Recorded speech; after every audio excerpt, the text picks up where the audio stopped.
Welcome to Thriller Premium. Welcome to Thriller Premium. In-depth coverage and timely analysis of macro and micro happenings in crypto and Bitcoin. Welcome to Thriller Insider. All the banks are broke. And why are they broke? It isn't an act of God. They're broke because we have a system called fractional reserve banking, which means that banks can lend money that they don't actually have. It's theft from the taxpayer. And until we start sending bankers, and I include central bankers and politicians, to prison, it will continue.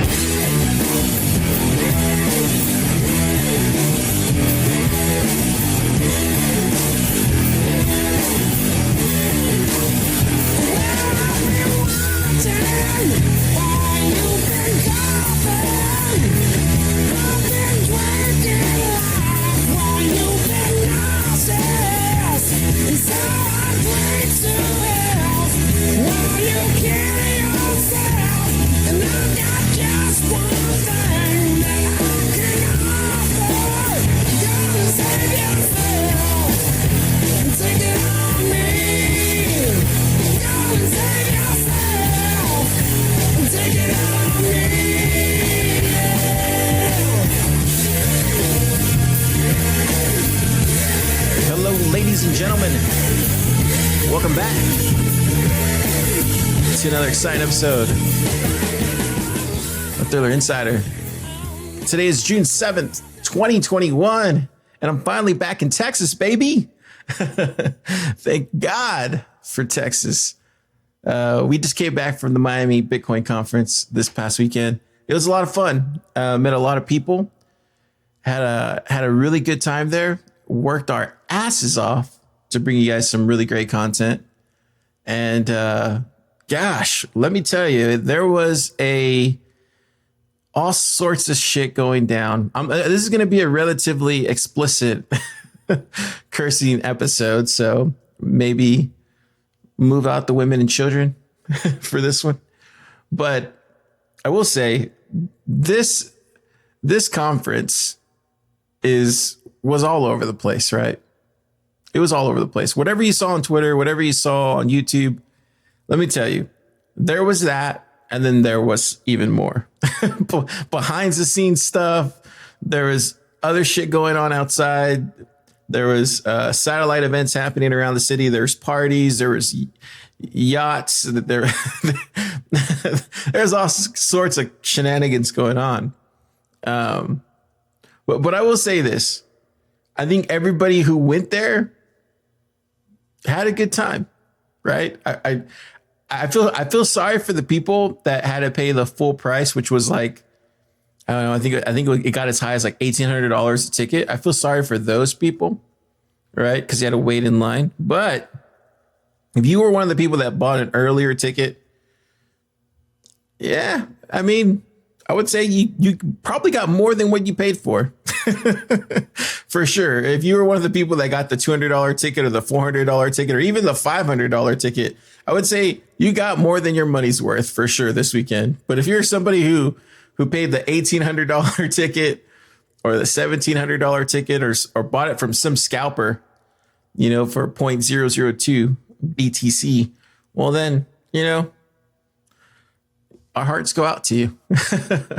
But with all that being said, today we're going to talk about day one at the Bitcoin conference. And so there's so many ways I could approach this, right? Because day one was a shit show, man. Let me tell you, it was a shit show. It doesn't get any more unorthodox.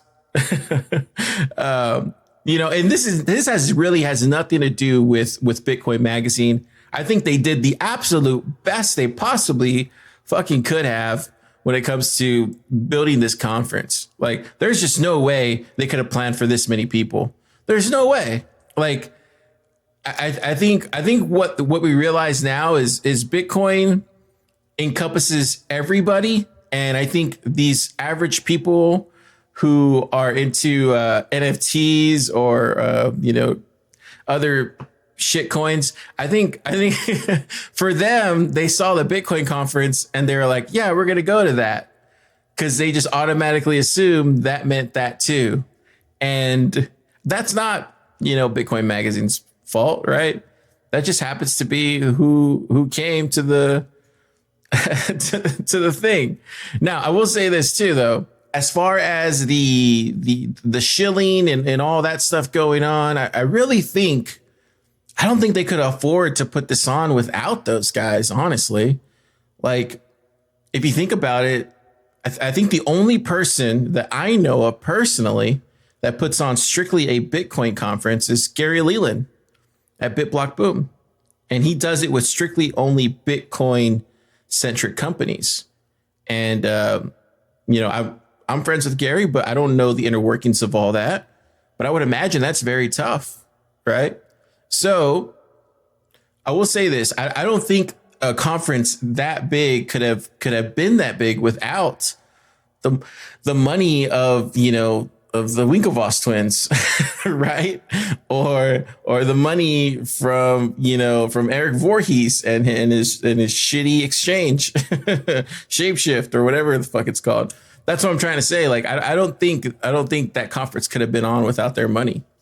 Who knows? Maybe one day it can be. I'm just saying, like, I think it needed that ad shilling money.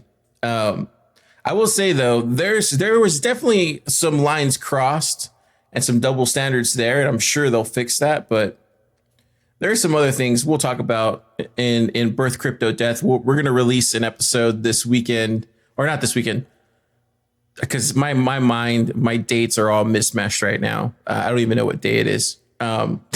Seriously, I haven't gotten like that much sleep.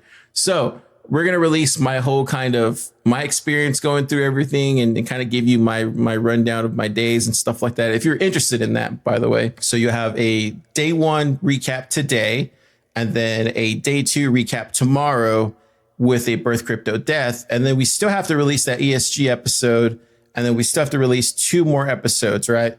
So we're even though we're supposed to be on vacation in June, Okar wants to keep going to finish out these last remaining episodes that he owes y'all, because I'm a righteous dude, man. That's just what I do. And then once we get all those done, I will finally be able to enjoy the rest of my June, right? So let's get into the Bitcoin conference. I will say this right off the bat, like when I came in, I was just shocked by how big it was, right? Like it felt like a festival. It really did. It reminded me of ACL, but a little bit smaller here, like Austin City Limits, but a little bit smaller, kind of like Fun Fest back in the day. But it was still kind of cool. The only thing it was missing was just bands playing, I felt like, outside. It totally could have been that. It really could have. There was a lot of people there and you could barely move. Friday was heavily packed. It felt like there was like 20,000 people there. And then Saturday, there was a lot less people. I think there's probably like 12 or 11 or 10,000. And like during the day, it slowly started thinning out even more. But Friday was just jam packed. The whole day was jam packed. Everybody was there Friday, and Saturday was just like less and less. And then the biggest news of the weekend came out on day 2 that I'm sure a lot of you already know about, and we'll discuss that tomorrow. But today, I'm going to bring you what I want to do is I didn't want to bring you the stuff that everybody's already discussed, right? I didn't want to bring you the shit that, that's been talked about, because I felt like that doesn't do anything. Like, I feel like there's so much crap that was on Twitter and I refused to post it. Right. And I'm talking about the Mayweather shit and like the all the other shenanigans that went on with the stupid Doge kid. Like, I'm not going to post that shit on my Twitter. I'm not going to talk about it here in this podcast. That's not going to be done. I even hate bringing it up right now, because to me, that's not important. Like, that has nothing to do with the conference. To me, those people don't get mentioned, right? And going forward, we're not going to bring that stuff up anymore. If something like that happens, you'll have to ask me on Telegram and say, hey, Card, what happens to this section or this part? I noticed you didn't put it, and be like, yeah, because that guy's an idiot. That's why he doesn't go in. Like, idiots don't get attention. You know, I'm just really a hard ass on that. I just don't think idiots should get attention. And so when people do idiot things, no, you don't get attention. No, that's not how it works. Do great things, right? Teach us something, right? So what I wanted to do was cover the stuff that I felt was the most informing, the stuff that actually kind of got missed, I felt, and then the stuff that actually was probably the most controversial of the first day, which was the whole Jack, talk where the lady came up and was talking about censorship. And that's going to be played at the very end of this podcast. But I think that particular talk was informing because she was talking about a whole different thing compared to what Jack wanted to talk about. And she moved the conversation in that direction. Whether people liked it or not, it happened. And so I saved that for the very end. But the bulk of this stuff is really good stuff. I think that a lot of you will take away and be like, man, this is way different than what I would have gotten from just watching the YouTube stream. And that's my hope. Like, my hope is if you want to go watch some of these talks, they're on Bitcoin Magazine's YouTube, right? But my hope is to bring you the stuff that I felt like are the nice little bits that are like the best bites, the best sound bites of it all, right? And I feel like a lot of that got missed. And so my hope is just to display that here today on day one. And then also, I will say, Lightning has arrived. That was really eye-opening to me how much Lightning has come since almost a year ago, when I was at BitBlock Boom and they were talking about Lightning. Like the speed at which it has come is night and day. It's crazy. There's so much more to learn. I'm extremely fascinated by it now. So I was able to get Wiz talk on day one. And so I'm going to play that for you here at some point during this kind of, delicate bite-sized chunks of audio so you can kind of listen to it. But let me get started on that now. So this is my interpretation of day one and what I thought was the best information of it all on day one. Okay. You want to play games? Okay. I'll play with you. Come on. Okay. Do you want to play rough? Okay. No. Say hello to my little friend.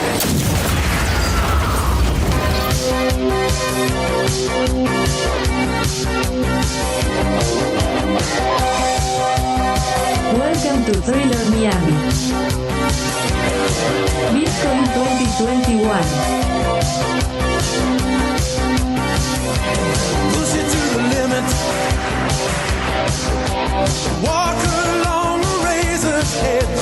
But don't look down, just keep your head or you'll be finished. Open up the limit. Past the point of no return. Reach the top, but still you gotta learn how to keep it.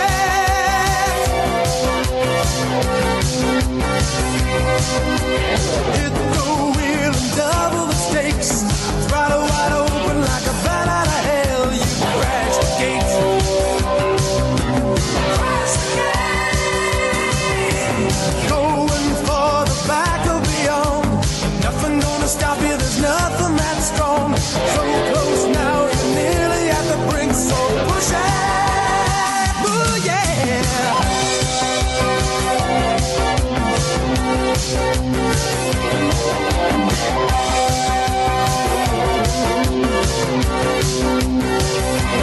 Welcome to the limit.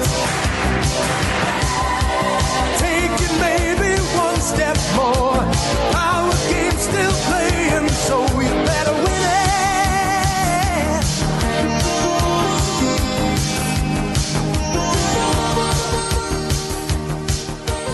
it. Also, this one's so lame. Fuck. If you haven't got a seat, you're meant to. The fire marshal says, well, you have to kind of leave, and there's two places outside you can go and watch it. I'm sorry. I know. Rules are rules. No. Anyway, listen. Fucking hell. We've got Max Kaiser, Fireside Chat, with Giga Chad, Michael Saylor. Come on! Woo!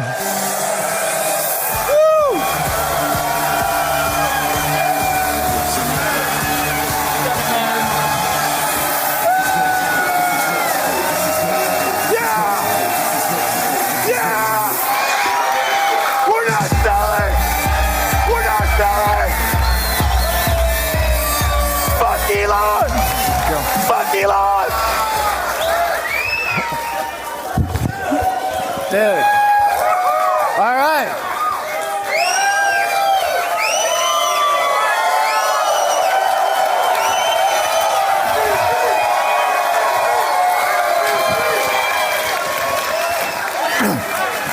Max and I, we talked this morning to coordinate our outfit. And I wanted Max to wear black, and Max wanted me to wear white. So we agreed.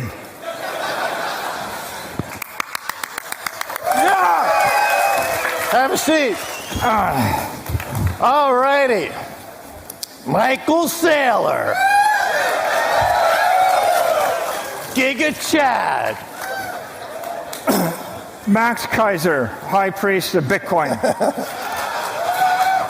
Father, I have sinned. My first question is, what does it feel like to be a newbie? You know, I was going to tell you, I realized that I first bought Bitcoin 1 year ago yesterday, and so this is the end of my rookie year. Right on. All right, I wanted to get into that. So going back to around 2014, your friend Eric Weiss, he was talking to you about Bitcoin. You kind of ignored it. Then in 2020, he mentioned it again. And within a few weeks, you were buying tens of thousands of Bitcoin for you and your company. What the fuck happened? Well, I guess I lost faith in all of my traditional investment strategies. You know, I didn't really think much about the dollar and about inflation. I thought there was no inflation, and I thought I could just sit and own big tech companies and the world would work itself out. And I guess around March, everything changed, and the monetary inflation rate tripled, and it became pretty clear that the big tech trade was a crowded trade. You know, at the point that my niece in her early 20s was telling me about Apple stock, you know, I figured that maybe it wasn't cutting edge. So I looked around and I discovered Bitcoin, and when I discovered Bitcoin, I thought, well, this is digital gold on a big tech monetary network, and it's going to grow by a factor of 100. And then I thought, well, I should buy as much as I can. And what I tell people even this day is I was buying it, and I was thinking, I have to buy as fast as I can, as much as I can, because someone else might figure this out before, and then I won't be able to. And okay, that's really interesting for the shareholders. But, I mean, my understanding is that you were visited by the ghost of Satoshi at night and came to you in a dream and converted you. That's not the story. Yeah, Satoshi speaking through all of her or his disciples on YouTube. Your laser eyes are pointed right at my brain right now. Are you stealing my private keys? No, you should keep your private keys. This should save me. I don't want your private keys. Really? Okay, well, we just met, so I guess that would be a bit forward. Let's move on to some recent comments you've made. You were on the talking about Bill Maher recently, and you said the following: "There's something cruel and tasteless about a rich white male who wants to deprive billions of poor men, women, and children in Africa, Asia, South America of basic human right of economic self-preservation so they can generate a few laughs. That's a very kind of profound thing to say. And can you just talk a little bit about this idea of property rights for billions around the world and what Bitcoin offers and how you see that? I think after you study Bitcoin, the light bulb goes off, and what I realized is anybody on earth that wanted to own anything, that wanted to own some property, has a choice. You can buy land somewhere, but someone can tax it and take it away from you. You can buy gold, but someone can take it away from you. You can buy stocks, but you can never take possession of it. You can buy debt, you can never take possession of it. You can buy jewelry, people will take it away from you. And Bitcoin is the apex property of the human race. It's the first time we figured out how to create true property that you can take possession of with full custodial rights, that's least likely to be impaired, that's most mobile. And so, it doesn't matter if you have $1 billion. If you have $1 billion, you can buy a building in Manhattan or Bitcoin, you'd rather have the Bitcoin. And it doesn't matter if you have $387. If you have $387, you can still buy the Bitcoin, take it anywhere. And if you compare that to buying silver or gold or land or a stock, your custodial and your property rights are impaired by everything else. And so I think Bitcoin is truly a seminal invention of the human race, because for the first time in human history, we can grant property rights to 8 billion people. And that's what I think is cool. Right.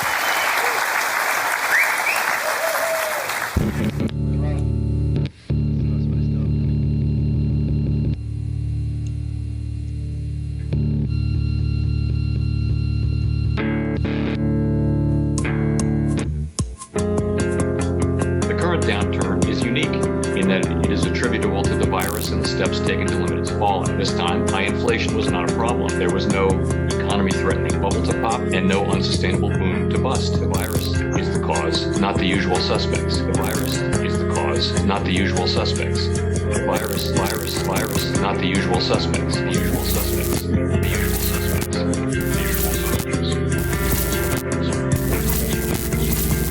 I really think about it from a fundamental perspective, which is I key in on the pricing mechanism. And I talk about, and I think this is key to your point, which is that a monetary good is the most important single good in an economic structure. And that if I think about the pricing mechanism, which is oftentimes overlooked, it is that a price system only emerges once a large group of people converge on a common form of money. And that money very naturally monopolizes due to its function and due to the problem that it solves. And what's happening right now is that the world is converging on a new monetary standard in Bitcoin, and it's doing so because it has a perfectly inelastic fixed supply of 21 million. And so when I think about that question, I think about it anchored to that point, and that what that ultimately means is that Bitcoin's price mechanism will be more perfect than any price mechanism that's ever existed. And that it will also be one that cannot be manipulated. And that also the most important function in my mind is that the cost of credit, the cost of money and the cost of credit cannot be manipulated. So then if I come to your question of what do I expect that future world to look like, it's hard to visualize the specificity, but I'd say the most obvious thing that will happen is that the credit system will be a fraction of what it is today, a very, very small fraction, and that if the price mechanism which money communicates is the primary way that information is delivered to all human beings in the world, that the base money will be communicating that information rather than function of credit, and that when we look back, I think Bitcoin's stability will prove that central banks were the cause of financial instability and financial crisis, and we won't see that anymore, and that history will be written by the winners. It's a very optimistic answer. Dan, a lot of people are uncertain about how we get to this future, and I'm curious, sort of in broad strokes, how you imagine we get to a Bitcoin standard. What does the transition look like, and what kind of institutions will come on board? What path do we take to get to a Bitcoin standard? Yeah, that's a great question. And we actually have a very simple answer for it. Number go up. Number go up technology is a very powerful piece of technology. It's the price. As the price grows higher, more people become aware of it and buy in anticipation of the price continuing to climb. This is called FOMO. So Bitcoin has something called like a viral loop. This is a marketing terminology for you tell your friends about a product or service, then they tell their friends about a product or service. And that mechanism is the primary acquisition mechanism during these Bitcoin bull runs that have brought in 10, 100 million users. So this is how Bitcoin will likely continue to gain adoption through these market cycles that we see that occur every 4 years or so. So I think that the simple answer is the price. The price and the price increasing is the metric that defines how many people believe in Bitcoin. When Bitcoin was worth $10 back when I first got into it, there was very few people that believed in Bitcoin, and now it's in the tens of thousands. So that is representative of the aggregate network shared belief in it. And so I think that the price in these market cycles are the way that Bitcoin goes from where we're at now to a billion, multi-billion user world or multi-billion Bitcoiner world. The transitions to get there on the institutional front, I think, are really interesting. A lot of people go, okay, the institutions are here. That's a great thing. But is that all? Is that it? Institutions bring about more retail adoption. Retail, that's you and me. We're retail traders. And so with institutional adoption, people look to institutions for legitimacy. We may not, but a lot of the world still does. So as the institutions adopt Bitcoin and Bitcoin becomes globally recognized as a store of value or Gold 2.0 asset, then more regular people like us start to believe in it as well. So we're in the very beginning stages of that. The institutions have just arrived and validated Bitcoin as a new emergent gold. And I think that this is a really important moment for Bitcoin. And so in the future, we'll see that continue to climb in adoption in terms of Bitcoin becomes unanimously known as Gold 2.0 or store of value. Ubiquitous terminology for Bitcoin will be like, okay, yes, of course I have Bitcoin, everyone does. So we're in the very beginning stages of that right now. Safe. Nation states seem fairly antagonistic towards Bitcoin, and understandably so. It's not easy you can't debase it. It's very difficult to confiscate. What role does the nation state have under a Bitcoin standard? Would nation states still exist? Would their role diminish? What would the world look like in terms of the nation state? I think if I were to think about it, I would imagine that it's that the nation state is going to head toward being more of a voluntary association. Rather than the inflation financing governments, in my opinion, what inflation financing governments allows governments to do is to spend first and ask questions and ask for forgiveness later, which works out very well for people in power, but doesn't work out very well for the citizens whose wealth is being devalued from the inflation. So I think a world in which government can't print money anymore in order to finance itself is a world in which it has to take taxes out of you first before it can spend them. And that makes things much more complicated. It's much easier if you can just print and spend than it is to actually try and go and take money from somebody's hand and then spend it. So I think the balance of power that money that is hard creates is much more in favor of the individual. And then governments are going to have to effectively win the allegiance of citizens more convincingly. They're going to have to offer more compelling services and less and fewer bad services in order to be able to attract people. I think political orders would be far more civilized in that there would be less to fight over as well. Politics wouldn't be so important and so vicious, both domestically and internationally, because winning your local political election does not allow you to print money.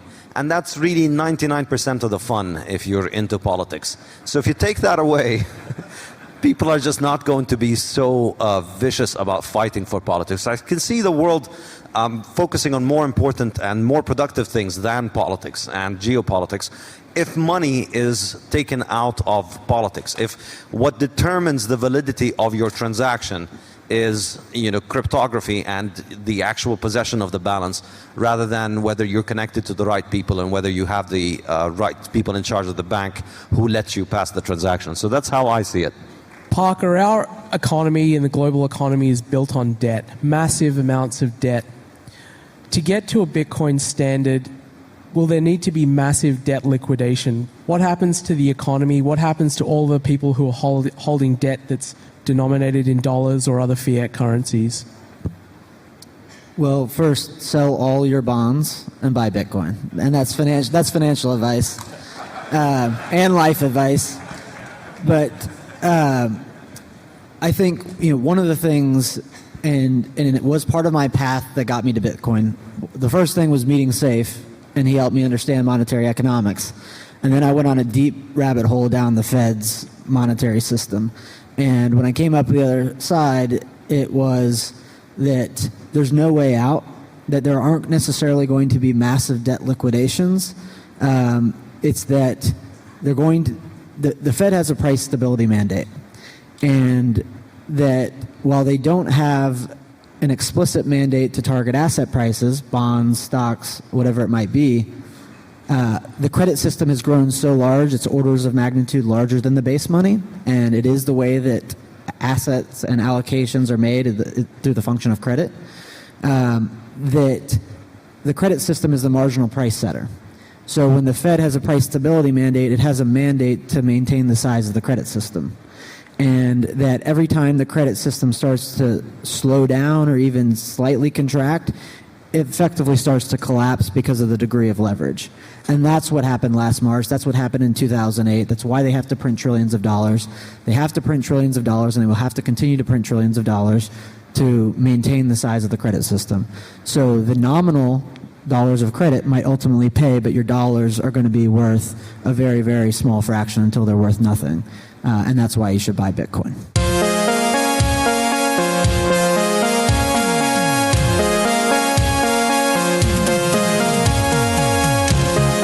Okay, here's a $10 bill. This is garbage. This is garbage. That's going to zero. This is going to zero too. Euros are going to zero. The yen's going to zero. The Chinese currency is going to zero. It's all going to zero against Bitcoin. If you don't understand that yet, you're going to be impoverished. You're going to be on the street. You're going to be begging. You're going to be out of business. You're going to be toast. You know that with the Bitcoin I have, I can buy any freaking senator or congressman I want. I make the laws. He who has the Bitcoin makes the laws, Rand. We're not going to just sit around and let the goddamn congressman tell us what to do. We've got the capital. We make the laws. We've got the Bitcoin. They don't. We got it. They don't. Do you understand? Bitcoin! So people say, why do you want to have Bitcoin? Freedom and trust. And then people say, well, when are you going to sell your Bitcoin? And I think, into what? What would I ever? It's like saying, oh, you've got a bunch of euros, let's turn them into drachma or French francs. Or let's take US dollars and turn them into Confederate money. I mean, there's no sense in it. If you've got Bitcoin, you've got the currency of the future.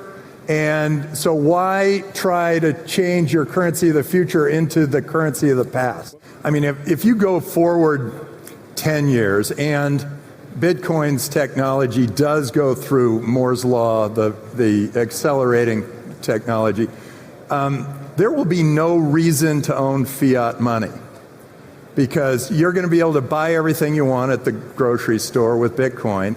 And if your choice is, I want a currency that is 100% stable, you know exactly how many there are out there, and it's open, transparent, global, you can use it anywhere, frictionless, or you want a currency that is tied to a government that is made up of people who really want to they can manipulate your currency, then you really do have, and they can inflate your currency, then you have no choice. You would just say, well, I only want to operate in Bitcoin. There will be a time when people will say, I'm not going to take the dollar anymore because I only want to take Bitcoin because I don't know how many they're going to print and I don't know whether it's worth it.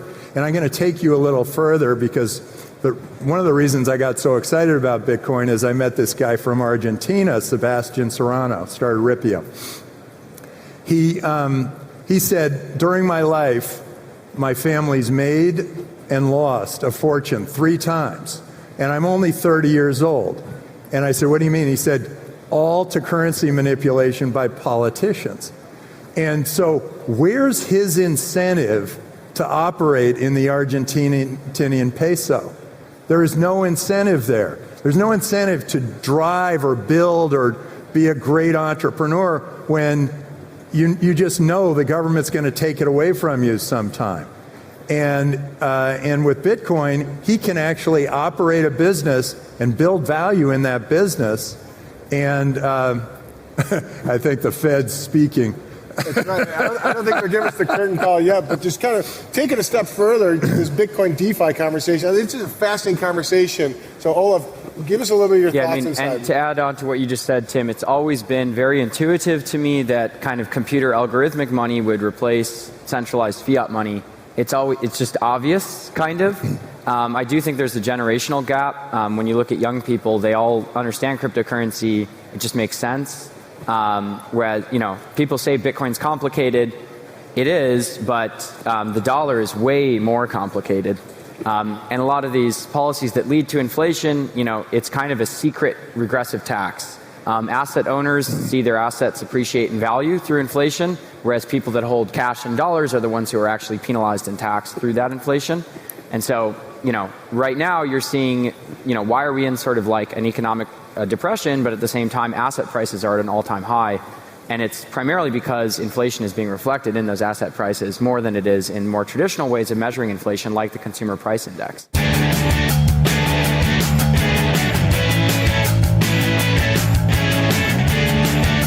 Come on, baby, mine. Just a little bit more push. It's mine. Just a little bit. I can see it. I can see the head. There we come. Oh, look at that. Our very first Bitcoin. I'm so proud of you. It has your eyes.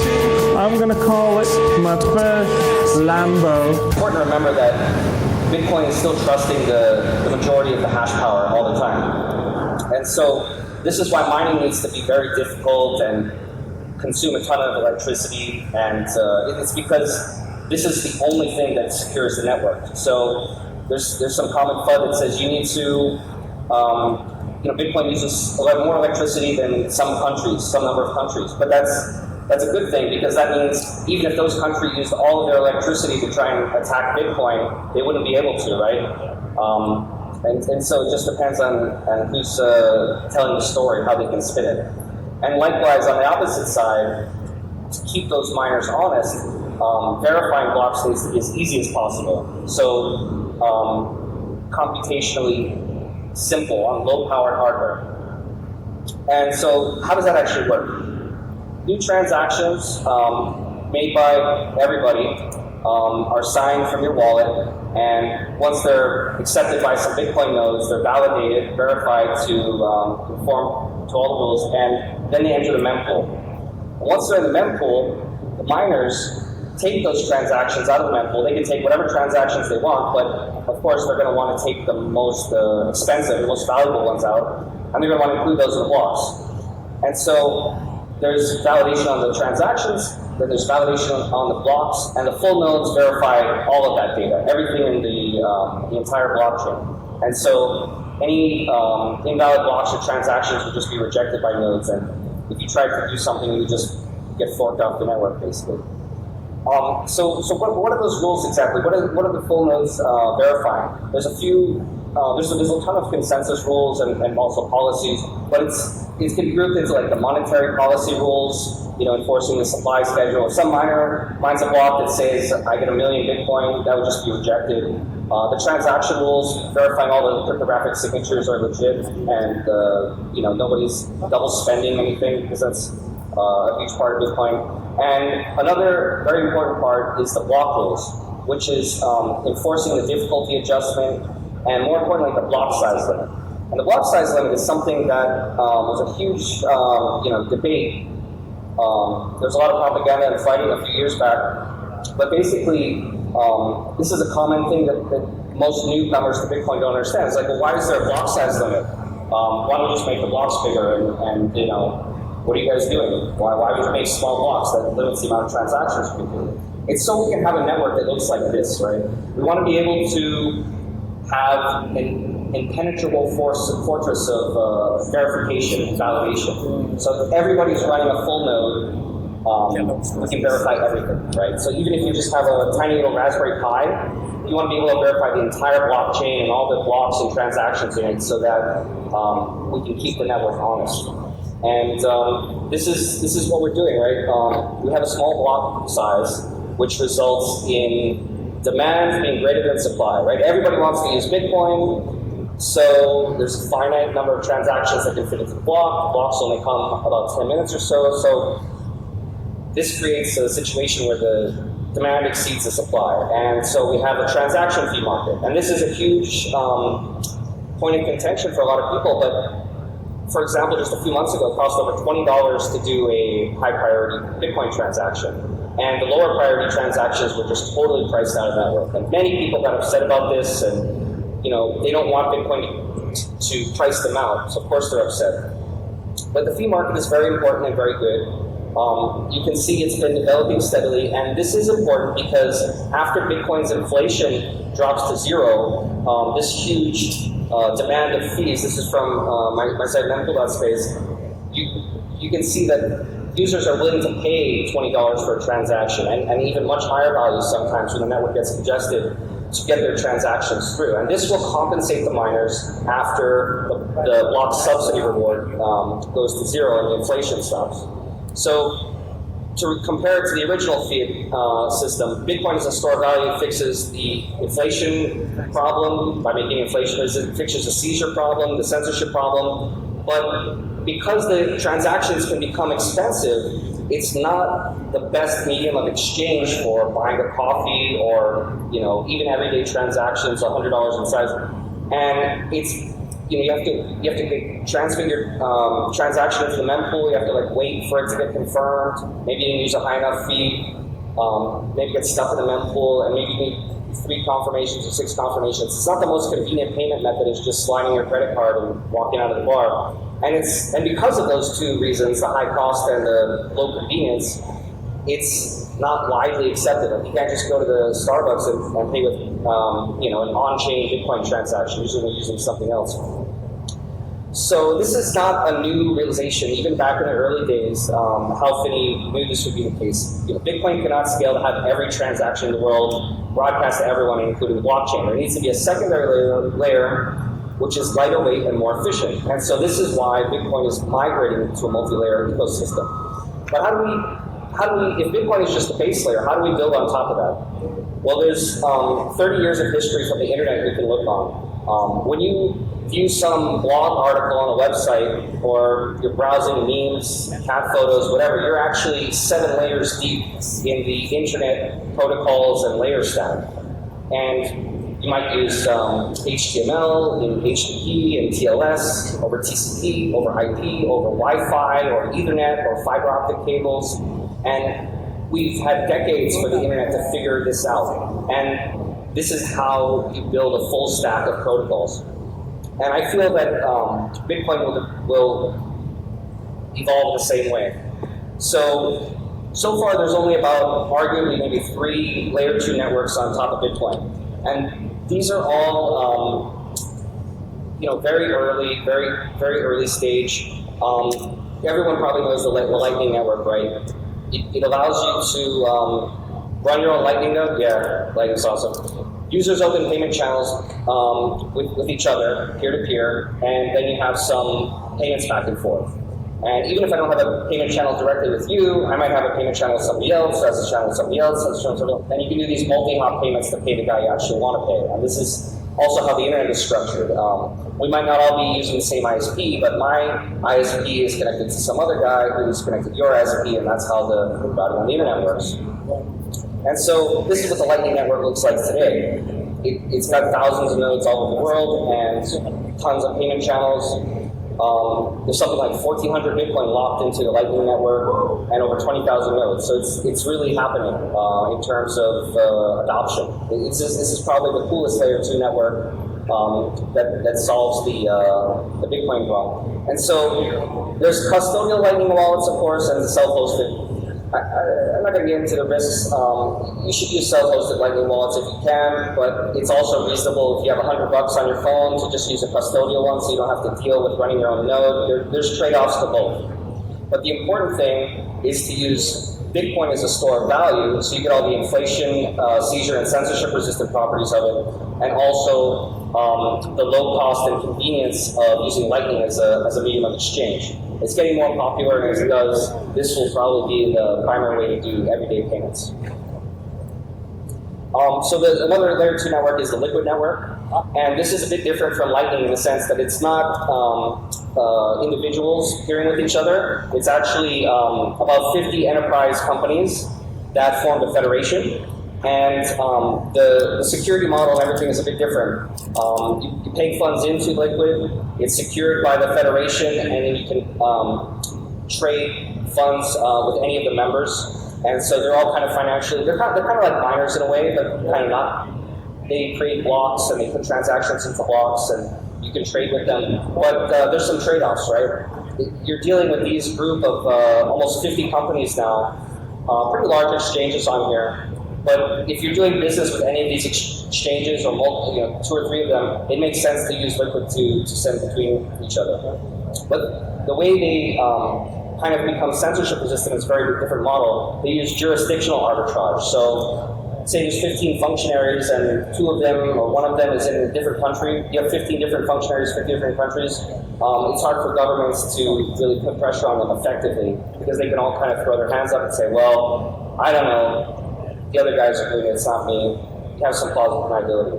And so far, there's almost 3,000 Bitcoin in the Liquid network. It's almost 60 members now, and 15 functionaries. It's slowly getting some adoption, but it's not quite to the level of Lightning yet when it comes to everyday things.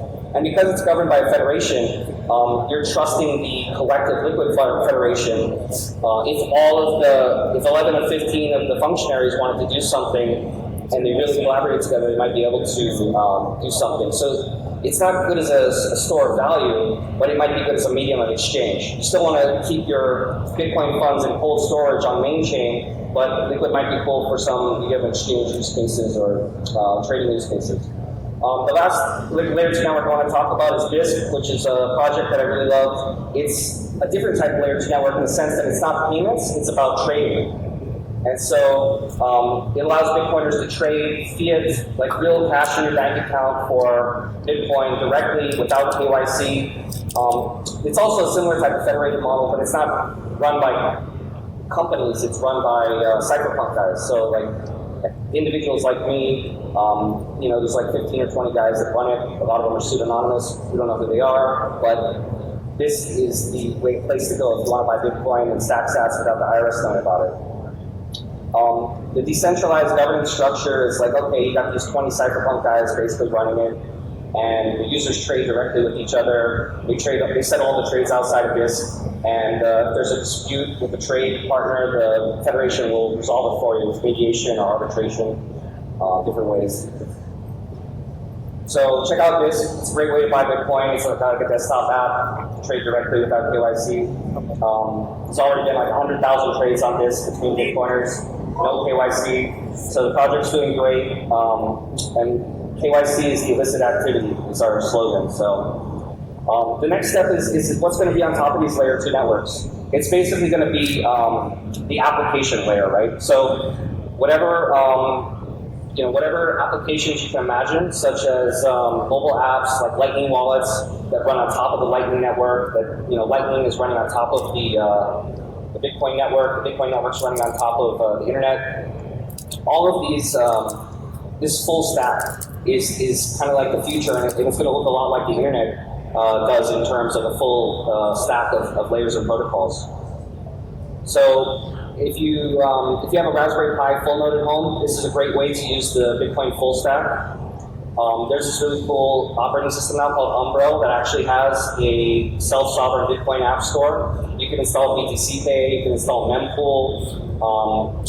There's going to be a bunch of apps developing off of this architecture where you run your own Bitcoin node, you run your own Lightning node, and then the application layer on top is going to be something like Bisq or something like Mempool or even other more fun things like if you want to watch videos and pay the creators directly to kind of like a Patreon system, but directly with Bitcoin for their content, this is a good example of an application layer that runs on top of the layer 2 networks and the other things. So you got to pick the right tool for the job, basically.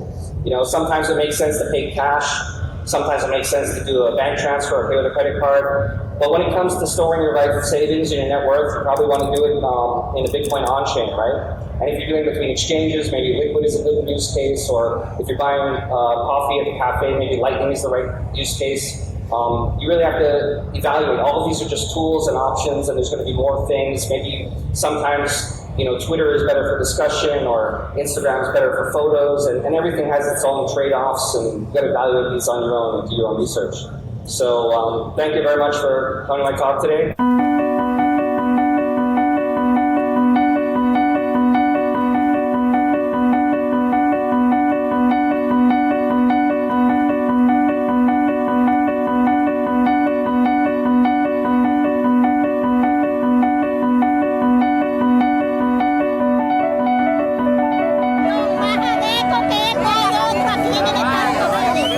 ¿A usted cómo le afecta la corrupción? A mí eso me afecta mal. ¿Por qué? ¿Cómo le afecta? Bueno, porque el pobre no come completo. ¿Qué está comiendo usted ahorita en estos momentos? La lenteja, que es lo que lenteja y arroz. Lenteja y arroz. Y no come carne, en un estado productor de carne. Quiero carne que vale 30.000 bolívares. Tratamiento médico, no lo tiene. 30.000 bolívares. Carlos Javier Rivas. A kilo of meat for 30,000 bolivars, more than twice the country's average monthly wage. Many people are angry and afraid. Protests have swept the country in the capital, Caracas, and elsewhere. Security forces have responded with violence. Hundreds of people have been killed.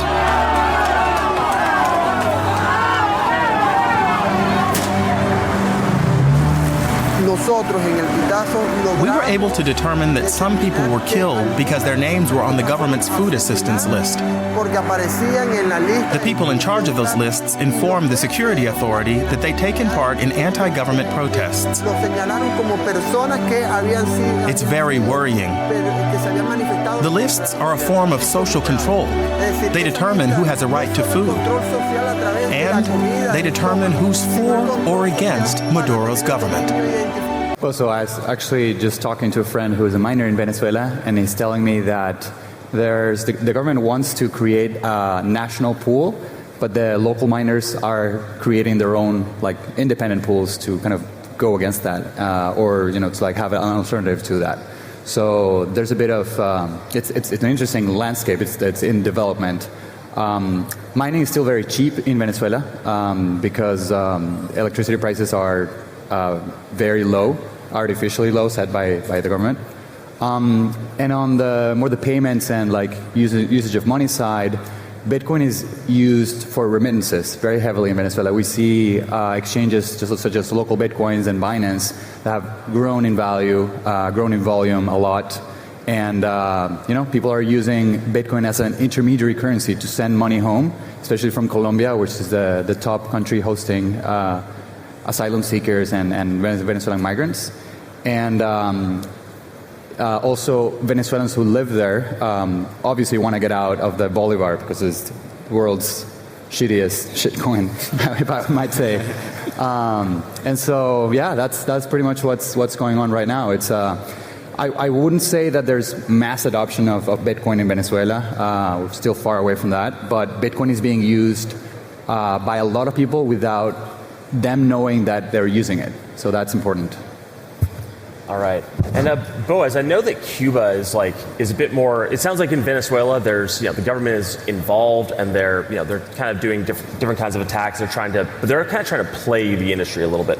How is that different from the situation in Cuba that you've done a lot of work on? So Cuba's interesting because the Cuban government is not very good at managing technology. In fact, they're 60 years behind on everything that's tech. But I found the topic of this panel quite interesting because what to do when your country. What if your country bans Bitcoin? And I wanted to point out that 200 miles south of here, Bitcoin is effectively banned in Cuba, right? If you none of the companies, none of the sponsors that are here would allow you to access them if you were in Cuba, right? So if you're in Cuba, you have no access to any of the crypto infrastructure that we see here. You can't buy your Bitcoin on PayPal. You can't buy it on Coinbase. You just don't have access to it. But at the end of the day, Bitcoin doesn't care. It still works. Yeah, and so talk about that. So, what tools are people using to get access to it? Are they just using open source wallets? Are they using VPNs to route around potential, country bans? What does it actually look like to get adoption going in a country where there's no legal official way to access the networks? Yeah. So you have to actually, I wanted to demonstrate it right now. In fact, so every step of the way, if you live in Cuba, you have to evade censorship in order to receive or transact with Bitcoin. Because it's on levels that I think most of the people here on the stage are not familiar with. Many of the light wallets don't work because, effectively there's geo-blocking, you cannot access any sites. Effectively, if you're Cuban, you cannot use Coinbase, you cannot use PayPal, but you can't even use local Bitcoins, you can't even use Paxful, right? So none of these sites work. So what do people do? At the end of the day, it's very peer-to-peer. There's a few small local initiatives, and it works. And in fact, I wanted to demonstrate it. And one of my pet peeves is often you see people on Twitter and everywhere say, well, why don't people just use PayPal? Why don't you just use PayPal? And I want to challenge the audience. I'm gonna send some Bitcoin right now, $100 to a friend of mine who's an entrepreneur in Cuba. So it's fine by OFAC rules, by all sanctions rules. It's completely fine. And I think we're going to get the QR code up as well in case you guys want to send him something. It's completely fine by OFAC rules to send money to this person in Cuba. But in practice, because of the compliance burden, you can't do it. It's just not possible to do it. So right now, what I'm going to do is, here in Florida, in Miami, I'm going to send some money to Cuba. And that's it. It's done. It worked. You can't do that on PayPal. You can't do it anywhere else. That's why I think Bitcoin is amazing. Absolutely. And this is an audience participation event. If anyone wants to donate a couple sats to the cause of sending money to an entrepreneur in Cuba, can you tell us just a little bit more about this guy before we give him a little bit of our money? Yeah. Okay. So if you don't want to break American laws, you have to be aware of the fact that this is someone that's self-employed, is an entrepreneur. The American government, on paper, wants to promote entrepreneurs in Cuba, but in practice, you're a Cuban entrepreneur. You want to get a website, you're fucked. How are you going to get a website? You don't have a credit card. You don't have a debit card, And even if you did, Google Cloud will block your domain, They will block you from hosting. They will block you from a lot of these things. And for these people, it's absolutely essential that they can transact using Bitcoin. Because there's no other tool that they can use to buy a website, to set up a domain, to do anything, manage payments, anything other than Bitcoin. So if you want to buy hosting, you want to do anything that we take for granted, they need to use Bitcoin. It's not a coincidence. I think that Bitrefill, the number 2 country which Google's Bitrefill the most in the world is Cuba. It's not a coincidence. It's absolutely essential. Yeah, absolutely. So I can kick it over to Matt now. And, we're talking about Venezuela and Cuba. And if you're, look at these are countries on OFAC sanctions lists. They've been obviously targeted by the U.S. government for these sanctions. And it's going to really restrict how much you're able to transact with them. At the same time, there's kind of this trade-off where it does seem like, if you're the U.S. and you're trying to undermine that, you're trying to undermine that government, there might be some value in the individuals there transacting. Do you think that impacts how policymakers in the U.S. think about this and think about it when it comes to overall, their overall view on Bitcoin? I mean, it should. Regulators should think about that. They should realize that if we get financial sovereignty into the hands of people who are oppressed by authoritarian regimes, those people will get stronger and they'll be able to push back against those kind of oppression, right? But the issue is, it really does feel that there's a disconnect, right? Yeah. And unfortunately, in our regulatory environment, people don't like to make waves. They get greedy. They want to protect their own self, and they're not willing to actually step up and make massive policy changes. But it's really important that people realize that, and it's kind of funny, funny is the wrong word, but Bitcoin benefits the Venezuelan people significantly. But it also at the same time benefits the Venezuelan dictatorship, right? And there's a balancing act that has to be played there, and there should be some nuance in the policy rather than just say straight up, no, you can't do transactions. Yeah, no, that makes a lot of sense. And it does, when I think about, potential risks to Bitcoin and to Bitcoin adoption and to Bitcoin users in, more of the Western world and the US and in Canada, the question that comes up to me is like, how are they going to navigate that? How should they navigate it? And then also, also how are they going to be capable of navigating that? And so, Francis, I'll push this over to you. With Cuba, you have the ban that sounds like it's not super effective. There's ways to route around it. With Venezuela, there's not a ban, but the government's heavily involved, and they're going to try to, take control of some of the infrastructure. What do you see as some of the risks of ways in which the usage of Bitcoin could be attacked in the more Western countries? If you think it's a ban, that's certainly one way. But what are some other ways that that you think regulators and policymakers might try to rein this in and gain kind of more control over the industry? I mean, it's very, very difficult to attack Bitcoin head on. I think we have reached a point, I don't want to, jump the gun here, but I think we're reaching a point where a straight up state attack against Bitcoin would fail. So the thing that people can do to change Bitcoin is to slowly nudge it in the wrong direction and reallocate resources of funding for certain projects of infrastructure that are not, for example, cypherpunk privacy-oriented projects. Hyper-Bitcoinization, if it happens right now, everybody's going to be on custodial platforms. Everybody's going to be on de-anonymization platforms. Everybody's going to be on those exchanges. We are not ready to have hyper-Bitcoinization with the cypherpunk tools. So all we have to do essentially to hurt Bitcoin is to not invest in those infrastructure projects, right? So nudging Bitcoin that's why narrative is really important, So Bitcoin is a social consensus, is a social animal. When you're thinking about, why did Bitcoin defeat attacks like SegWit2x or like Bitcoin Unlimited and those things?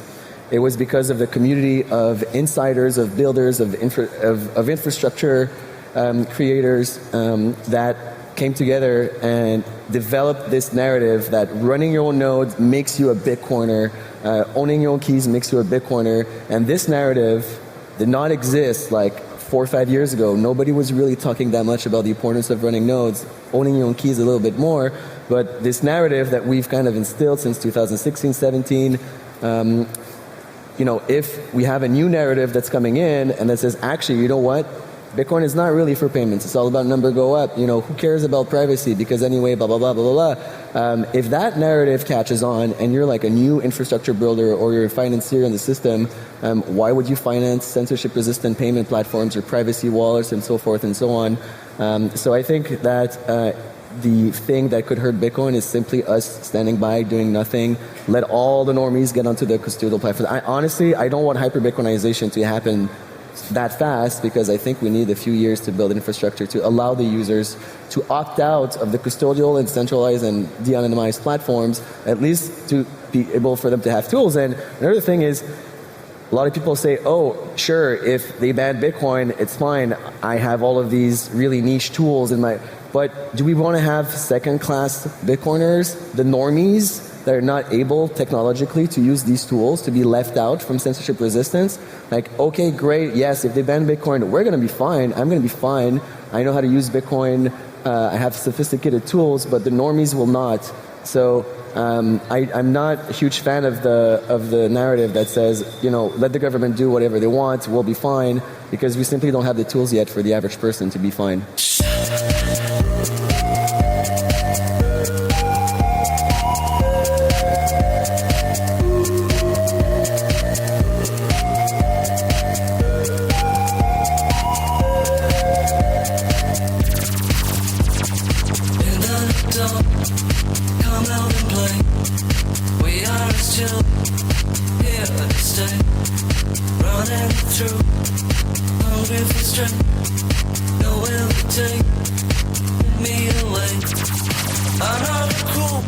The fact is that the shoddy reporting on this story was not from Gary Webb. it was from his corporate-backed detractors. Now, I had a drink with a major figure at the LA Times, and I asked him about the crackdown. And he said, look, there were meetings in the building that they weren't going to let a guy from San Jose, California come into their turf and win a Pulitzer Prize.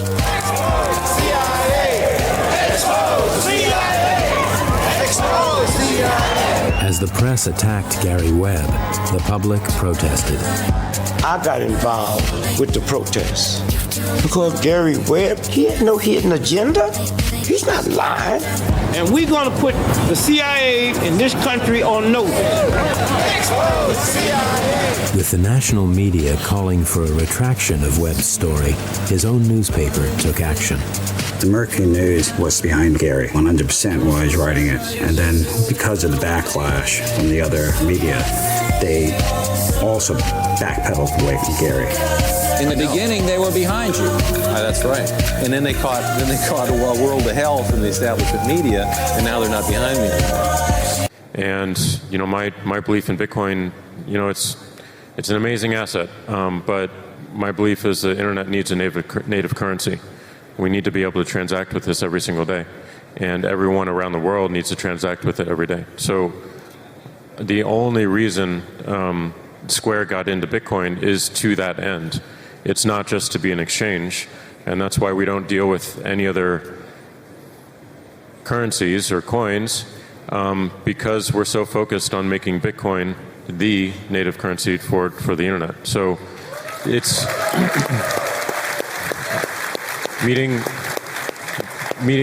Elizabeth and team. How can you say that this is a currency for everyone in the world when you are the king of censorship? Bitcoin is about decentralization, and you have no right to be here today speaking about this. We're working on that too. We'll get to that. I get it. We get to that. Woman in the world, and Jack Dorsey has Can you please? We'll get to that. I promise. But you are a human rights activist. Thank you. We can talk about it. We can talk about it. Human rights violation. We can talk about it. You are interfering in elections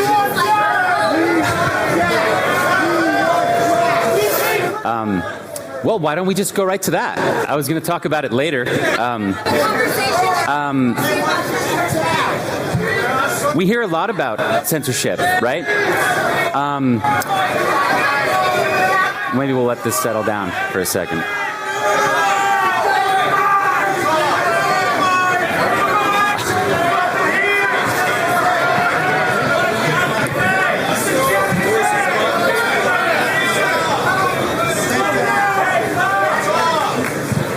All right. No, we'll hit on that briefly. It's obviously very important. We'll talk about it. Can social media be more like Bitcoin? Bitcoin is censorship resistant. Nobody controls it. What is your thought on that? What is your thought on this? It's a thorny problem. Yes, I do believe it can. I know there's a number of you out there who disagree with a lot of actions that Twitter has taken. I know there's a lot of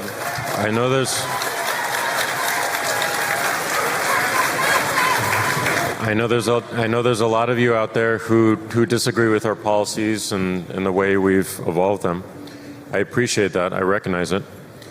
I also recognize the fact that there is an incentive and a corporate incentive and a business incentive that is different than what might be needed for global communication, for public conversation. And my goal in my life in this moment is to remove as much as I can the corporateness of our companies and find better intersections with the open source community. Certainly, Bitcoin has taught me that with Square, and we're doing everything in our power. We're doing everything in our power to do that. And we're trying to do the same thing with Twitter by creating a new platform, a new open source standard called Blue Sky. We're just starting it. And it will have none of the restrictions that you see on Twitter. So inspired entirely by Bitcoin, we want to do the same thing for social media. And again, I know you're not going to believe me. I know you're saying liar. I'm going to prove it to you.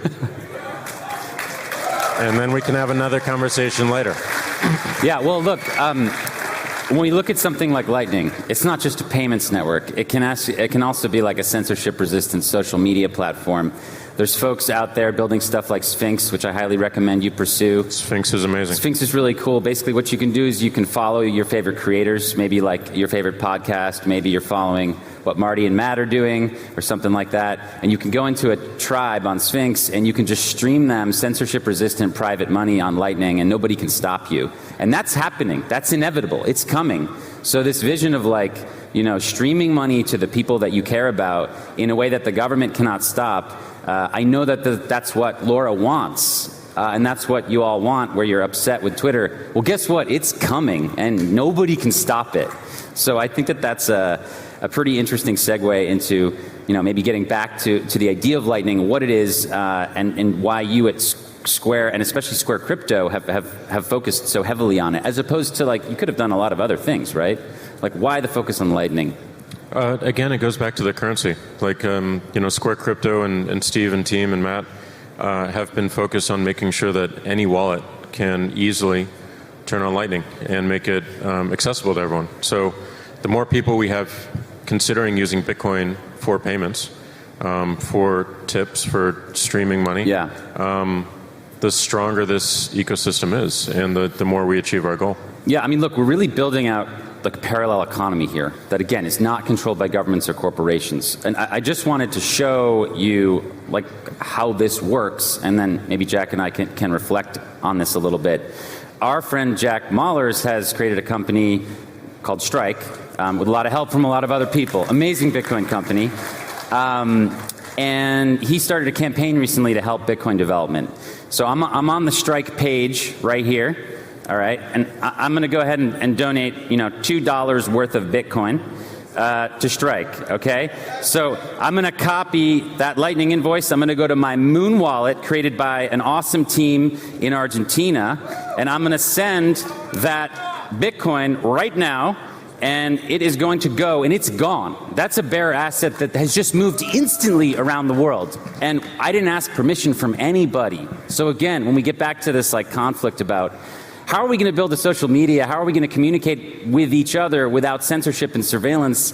It's through Bitcoin. So, I mean, I just want to underline, that's why I think Jack is kind of so persistent in this, because it must be such a freaking struggle to watch the entire world, criticize everything you do. And I think that's fair. We should do that and hold you to a high standard. Definitely do it. We should definitely do it, and I appreciate it. But it's not like some magic fairy dust. This is real. Like, Lightning is real, and I just sent a bearer asset around the world, and nobody could stop me. I didn't have to ask any permission. I didn't have to prove my identification. This is an actual revolution. This is the revolution. So when we talk about Bitcoin and Lightning, if we're going to build it the right way, it's got to be non-custodial. Now, minutes before you walked on stage, you announced something pretty big that you guys are going to do at Square. Do you want to talk about your vision for like non-custodial Bitcoin use? Yeah, I mean, we're considering building a non-custodial hardware wallet, and the thing we want to do is make it completely in the open. So from all of our software to all of our hardware design will be open source. It'll be on GitHub. We want to build it in collaboration with the community. So we started a thread today just asking some questions about our design principles. We don't want to compete with the hardware wallets out there. We just want to take it to the next level and get to 100 more million people who have non-custodial solutions.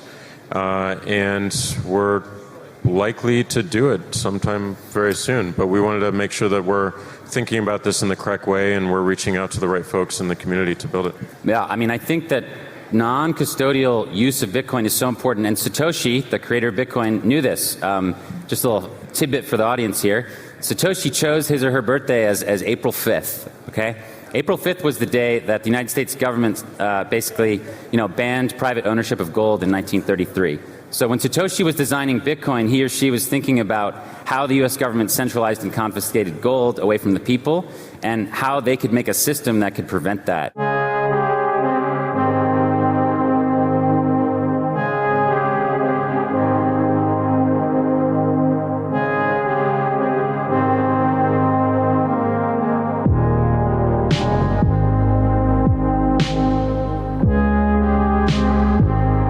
Blue water.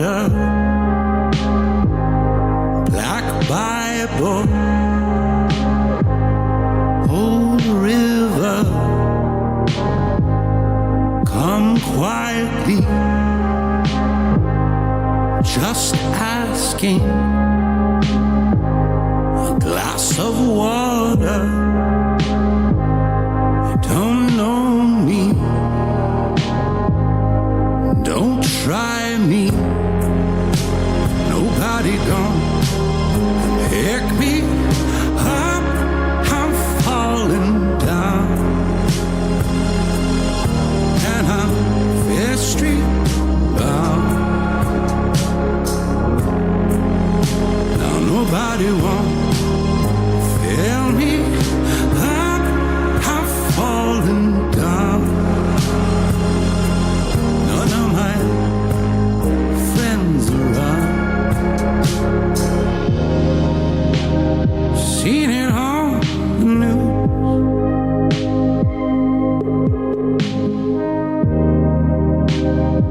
Look like me and you. Did they hear me calling? Blue water, black rider, keep on holding. So that's day one at the Bitcoin conference. Hope you guys enjoyed it. I had a lot of fun putting it together for y'all. It looks like Peter McCormack is going to give that lady a chance to talk on his podcast. So it looks like she's going to be able to speak. And yeah, I also put the cards for Wiz's talk on Lightning on my Twitter. So if you guys want to see what he was talking about when he was discussing like BISC and everything like that, head over to my Twitter. I put all his cards, or I guess his PowerPoint slides on there. I think there's like a total of like 8 or 9. Really informative stuff. And then also check our Instagram. I'm also going to be adding some pictures from the conference that I took randomly of people and of the whole area this week. I'll probably do that on Wednesday or tomorrow at some point. But yeah, I took a lot of pictures, over like 1,000. It was a lot of fun. There's so many. There's a Bitcoin Captain America. I have a picture of that. That was really cool. So yeah, check that out.